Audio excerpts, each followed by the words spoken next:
పౌలు అంటాడు ఎఫెసీయులకు రాసిన పత్రికల్లో, ఆకాశ మండలంలో తిరుగుతున్న దురాత్మ శక్తుల ప్రభావంతో మనం పోరాడుతున్నాం.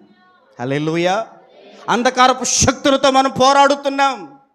ఇదిగో ఏమంటే వాడి సమూహంతో మనం పోరాడుతున్నాం. వాడి కంటికి కనపడకుండా నీ కుటుంబంలో, నీ భార్యలో, నీ భర్తలో, నీ పిల్లల్లో వాడి క్రియలు పనిచేస్తున్నప్పుడు వాటి నుండి వారు విడుదల పొందాలంటే ఖచ్చితంగా ఇలాంటిది కావాలి. దేవునికి స్తోత్రం కలుగునుగాక. హల్లెలూయా. వాడి తంత్రాలు, వాడి కుయుక్తులు, వాడి ఆలోచనలు, వాడి యొక్క పనులు, వాడి యొక్క ఛాయలు నీ జీవితంలో, నీ కుటుంబంలో కనబడకుండా నువ్వు విడుదల పొందాలంటే, వాటిపై జయము పొందాలంటే ఖచ్చితంగా ఉపవాస ప్రార్థన వలనే అని ప్రభు ఈరోజు నీతో మాట్లాడుతున్నాడు.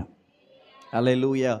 మీరు ఈ ఉపవాస దినాలను వినియోగించుకోండి, బ్రతిమలాడండి ఖచ్చితంగా. అయ్యా, నా కుటుంబం పరిస్థితి నిజంగా గలిబిలుతుందయ్యా, కలతలతో ఉందయ్యా, గందరగోళంగా ఉందయ్యా, అసలు నాకు నా భర్తకి ఏమాత్రం పడట్లేదయ్యా, నాకు నా పిల్ల